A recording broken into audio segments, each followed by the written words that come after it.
नमस्कार मित्रों, चंद्रकांत भाई भट्ट अमेरिका से। कितने सारे लोग आजकल तो वीडियो बनाते हैं। अमेरिका से अमेरिका क्या है, इंग्लैंड से इंग्लैंड क्या है, ऑस्ट्रेलिया ऑस्ट्रेलिया से क्या है, और भारत में भी कोई पक्ष के फेवर में, कोई पक्ष की विरुद्ध में। लेकिन किसी को कोई ये नहीं है कि भले क्या हुआ, आज क्या है, कल क्या होगा।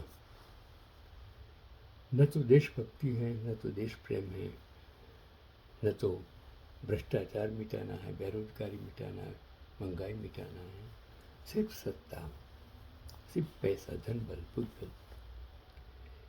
आज मैं दो चीज़ आपको बताऊंगा, थोड़ा लंबा होगा। कि रमेश भाई सवाणी साहब ने आर्टिकल्स लिखा था कि पानी वही चीज़ें हैं जहाँ एक पक्ष आता है, दूसरा आता है, दूसरा पक्ष आता है, तीसरा पक्ष आता है, शासन करते हैं और प्रजा सबको चांस देती है। तो पानी की कमी के लिए उन्होंने नेहरू को जिम्मेदार ठहराया नहीं है, क्योंकि मुखिया देश के की एक खासियत यह है कि वे अपने राज्य में ऐसे मुख्यमंत्री चुनते हैं जो कुशलता में कम, हुक्म चलाने वाला, चाबी से चाबी के हिसाब से काम करने वाला हो।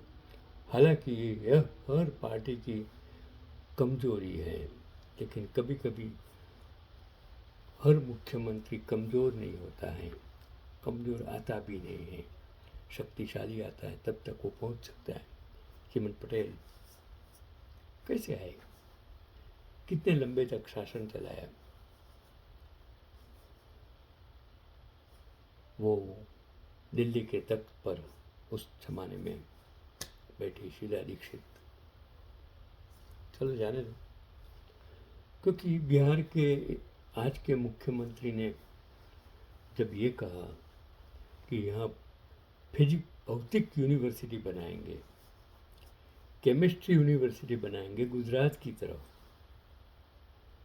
बायोलॉजी यूनिवर्सिटी बनाएंगे गुजरात की तरफ, तब मैंने सोचा कि भाई मुझे डूब मरना चाहिए कि जिस गुजरात में मैं पैदा हुआ, नहीं हिंदुस्तान में, फिर गुजरात में, फिर अमेरिका तक आया, मैंने कभी physics university, chemistry university, biology university देखी नहीं, जानी नहीं। और एक बंदा एक ऐसी यूनिवर्सिटी बनाएगा, मैं इसको सलाम, उसके मुखिया को और बिहार के सुशासन बाबू नीतीश कुमार को सलाम करता हूँ कि ऐसे बंदे को आपने। चलो आगे और भी मुख्यमंत्रियों की बात करते हैं। तो जो दिल्ली के मुख्यमंत्री चाबी वाले हैं, उन्होंने 4 जून 2026 को भाजपा के एक सार्वजनिक कार्यक्रम में, मतलब पक्ष के साथ कार्यक्रम में, पानी की तंगी के बारे में बात करते हुए कहा था कि गर्मी के कारण पानी का बाष्पीभवन होता है, वेपोराइजेशन, इसलिए पानी की कमी हो जाती है। बात तो सच है, गर्मी से पानी का बाष्पीभवन होगा और दिमाग का भी हो जाता है।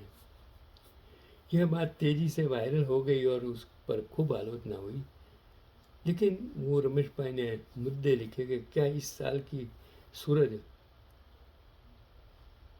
आज इस साल ही निकला, क्या पहले पानी बाष्पीभवन पानी का नहीं होता था। और गर्मी के दिनों में खुले जलाशयों जैसे तालाब, नदी या खुली नहरें से पानी का बाष्पीभवन एक प्राकृतिक प्रक्रिया है, लेकिन इससे बहते पानी में इतना बड़ा घटाव नहीं होता कि पूरे शहर के पीने के पानी की गंभीर कमी उठ खड़ी हो जाए। दूसरा उसने एक पॉइंट लिखा कि मुख्यमंत्री जो आज की है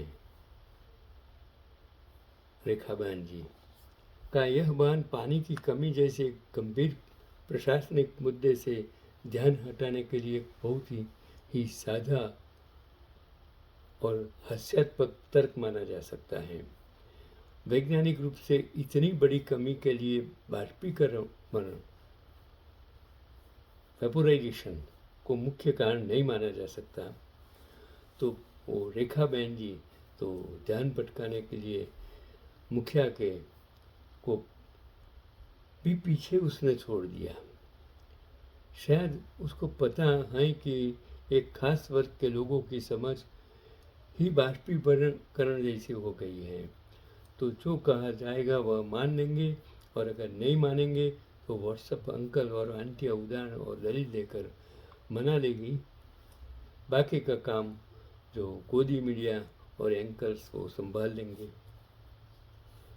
वे उसे मास्टर स्ट्रोक कहेंगे, और कुछ लोग कहते हैं कि बादल के पीछे रडार जो उसमें विमान दिखाई नहीं देता। जब मुखिया ने ऐसा कहा था, मुखिया तो नाली से गैस भी निकाल देता है। मुखिया क्या क्या नहीं कर सकता है। मुखिया कौन से स्कूल में पढ़ा है किसी को मालूम नहीं, लेकिन मुखिया परीक्षा के वक्त बच्चों को ज्ञान भी देता है। ऐसा हमारे अमेरिका में, इस देश में तो हमारे जो कोई मुखिया गवर्नर ऐसा काम नहीं करते हैं, लेकिन भारत के मुखिया तो कर सकते हैं। चलो, मैं उसको सलाम करता हूँ। कुछ लोग तो किसी को बहता हुआ पानी बाष्पीकरण जैसा लग जाता है। अच्छा भाई, हम तो भाजपा में फेंकने की होड़ लगी ऐसा दिखाई देता है। सब लोग मुखिया से आगे निकलने की कोशिश करते हैं, मैं देखता हूँ। साहब ने कहा कि पेट्रोल डीजल बचाने के लिए साइकिल पर चलो, चल के जाओ, घर से काम करो। तो मैंने कितने सारे वीडियो वो MP, MLA, मिनिस्टर साइकिल चलाते हुए वीडियो बनाकर फेसबुक पर डालने लगे। कितने सारे ट्रेन में वीडियो बनाकर चैन में, जैसे हर रोज वो ट्रेन में ही जाते हैं। अरे भाई, क्यों ऐसा करते हो? क्यों लोगों की समस्याओं की समझने की बजाय ऐसा नौटंकी क्यों करते हो? ये मेरी समझ में नहीं आता है। तो जो प्रशासनिक और बुनियादी कारण क्या जिम्मेदार हैं, वो समझने की ज़रूरत है कि बढ़ती मांग और सीमित आपूर्ति। गर्मियों में पानी का उपयोग अचानक बढ़ जाता है, जिसके लिए जो आपूर्ति इतनी नहीं होती अगर आप उसका लिए प्लान करते हो तो। जल वितरण में लीकेज, कितनी दिल्ली में पाइपलाइनें पुरानी होने या अवैध कनेक्शनों के कारण बहुत सा पानी रास्ते में ही लीक होकर बर्बाद हो जाता है, हवा में उड़ता भी नहीं है।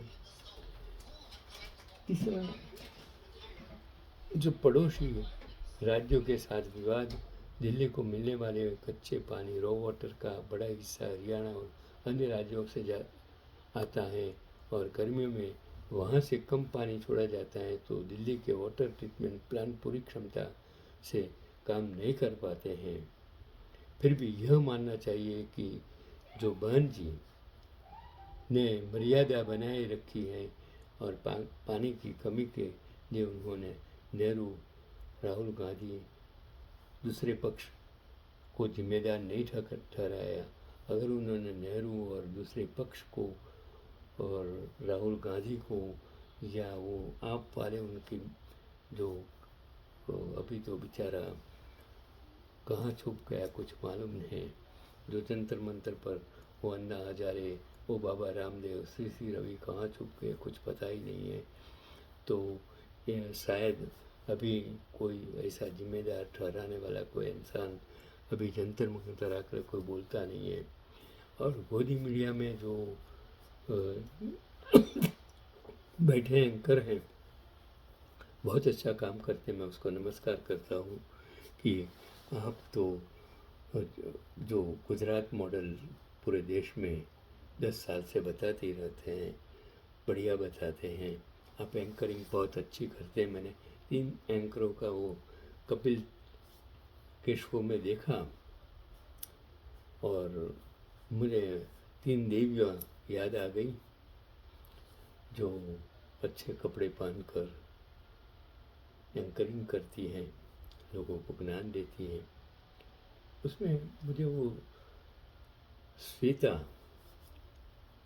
वो कभी ऐसा जो बात नहीं करती, लेकिन बाकी की जो देवियाँ हैं वो तो जो बात करती हैं, मुझे लगता है मैंने तो सब कुछ टीवी के जो एंकर्स उसको देखने का बंद ही कर दिया। मुझे लगता है कि भाई साहब, शायद मैं, यहाँ तो कोई अच्छी मेंटल हॉस्पिटल है ही नहीं, मुझे ट्रीटमेंट के लिए जाना पड़े, इसके लिए प्रॉब्लम्स हो जाए, इसके लिए मैंने छोड़ दिया।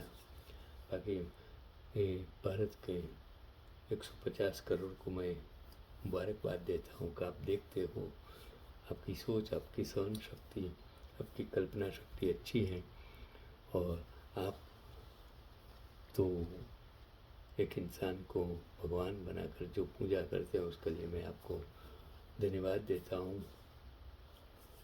क्योंकि 600 साल मुग़ल साम्राज्य, 200 साल ब्रिटिश साम्राज्य के जाने के बाद भी अगर आप ऐसा समझ सकते हैं कि कुछ हुआ ही नहीं देश में, आज़ादी सिर्फ अभी मिली है, ऐसा आपको जो आपकी सोच में बदलाव आ गया है, उसके लिए मैं आपको धन्यवाद देता हूँ।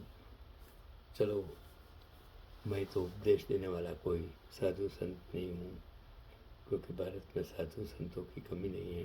आश्रम बनाते हैं, औरतों को प्रशिक्षण देते हैं।